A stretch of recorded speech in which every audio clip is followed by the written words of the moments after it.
किसी ने बड़े कमाल की बात कही है कि घेर लेने को मुझे जब भी बलाएं आ गईं, ढाल बनकर सामने माँ की दुआएं आ गईं। हाय गाइस, मैं हूं आरजे कार्तिक। एक छोटी सी कहानी, ये कहानी जिसने मुझे भेजी है वो मेडिकल स्टोर चलाते हैं और उन्होंने बताया कि एक बार गर्मी की दोपहरियों में वो अपने मेडिकल स्टोर पर थे। उनका नौकर दवाइयाँ निकाल करके फटाफट दे रहा था। उनके मेडिकल स्टोर पर उस दिन बड़ी भीड़ थी, बड़े सारे कस्टमर्स आए हुए थे। ये फटाफट बिलिंग कर रहे थे, कस्टमर्स तक दवाइयाँ पहुँचा रहे थे। इनका जो रेगुलर काम था ये चल रहा था। तभी ने उन कस्टमर्स की भीड़ में एक चेहरा दिखाई दिया जो इनके मेडिकल स्टोर के सामने जो सड़क थी उसके पार एक पेड़ था, उसके नीचे खड़ा हुआ था। वो एक बुजुर्ग महिला का चेहरा था जो ऐसा लग रहा था दूर से देखने पर कि जैसे वो इनसे कुछ कहना चाह रही हैं। इन्हें उन कस्टमर्स की भीड़ में सिर्फ और सिर्फ अब वही चेहरा दिख रहा था। इन्हें लग रहा था कि वो इनसे कुछ अपनी कहानी कहना चाह रही हैं, कुछ बात करना चाह रही हैं, लेकिन कह नहीं पा रही हैं। अब इन भाई साहब को लगा कि फटाफट से जाकर के उन महिला से बात करनी है, उन अम्मा से बात करनी है। इन्होंने फटाफट नौकर की मदद करना शुरू किया। फटाफट से दवाइयाँ निकालते गए, बिल बनाते गए, कस्टमर्स को कम करते गए, उन तक दवाइयाँ पहुँचाते गए। भीड़ कम होने लगी धीरे धीरे धीरे। 2-4 कस्टमर बचे थे। इन्होंने अपने नौकर से कहा कि बेटा अब तुम देख लो, 5 मिनट में वापस आता हूँ। ये मेडिकल स्टोर से बाहर निकले, सड़क पार करके उस पेड़ तक पहुँचे जिसकी छाँव में वो अम्मा जी खड़ी थी। उन्हें जाकर के प्रणाम किया और कहा कि माता जी प्रणाम, क्या बात हो गई है? ऐसा लग रहा था मुझे वहाँ दुकान में जब था कि आप कुछ कहना चाह रही हैं लेकिन आप कह नहीं पा रही हैं। आप दुकान तक भी नहीं आ रही थी, आपके पास पैसे नहीं है, मैं आप तक दवाई पहुँचा दूँ, बताइए किस तरीके से मदद करूँ। तो वो जो अम्मा थी उन्होंने कहा कि बेटा पैसे की कमी नहीं है, पैसे हैं मेरे पास में, लेकिन मैं तुम्हारी दुकान पर इसलिए नहीं आ रही थी क्योंकि वहाँ पर बड़ी भीड़ थी, बड़े सारे लोग थे।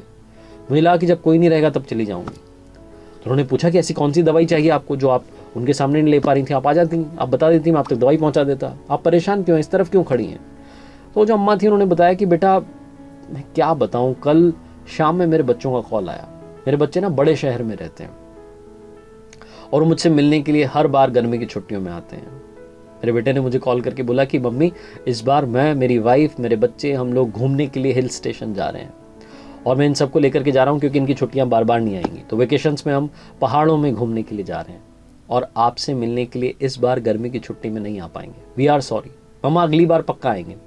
और ऐसा बोल करके मेरे बच्चे ने कॉल कट कर दिया। और जब ये बोल रही थी वो माता जी, तो उनकी आंख से आंसू टप टप टप टप गिर रहे थे। ये भाई साहब समझ नहीं पा रहे थे कि क्या बोलें। तभी वो माता जी अचानक से संभली और बोली कि बेटा मुझे याद आ गया, कौन सी दवाई चाहिए? तो उन्होंने पूछा कि बताइए बताइए कौन सी दवाई चाहिए, मैं फटाफट से लेके आता हूँ, आपकी मदद करता हूँ। तो अम्मा ने बोला कि बेटा क्या आपके मेडिकल स्टोर पर बच्चों को भूलने की दवाई है? मुझे मेरे बच्चों को भूलने की दवाई चाहिए। और ये बोल करके वो अम्मा जी वहाँ से चुपचाप चली गई। ये भाई साहब सुन्न हो गए। ये चुपचाप अपने मेडिकल स्टोर में आ गए और सोचने लगे कि ऐसा कभी कोई दिन ना आए कि पेरेंट्स को बच्चों को भूलने की दवाई लेने के लिए किसी मेडिकल स्टोर पर जाना पड़े।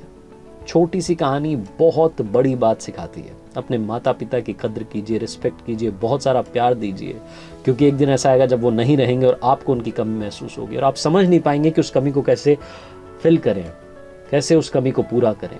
क्योंकि माता पिता का प्यार ऐसा प्यार होता है जो बिना किसी स्वार्थ के होता है। उन्हें आपसे कुछ नहीं चाहिए, सिर्फ आपका प्यार चाहिए।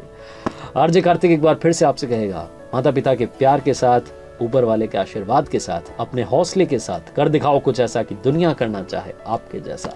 याद रखिए, हर सोमवार सुबह 9:30 बजे मेरे YouTube चैनल, Facebook पेज पर देखिए एक नई कहानी।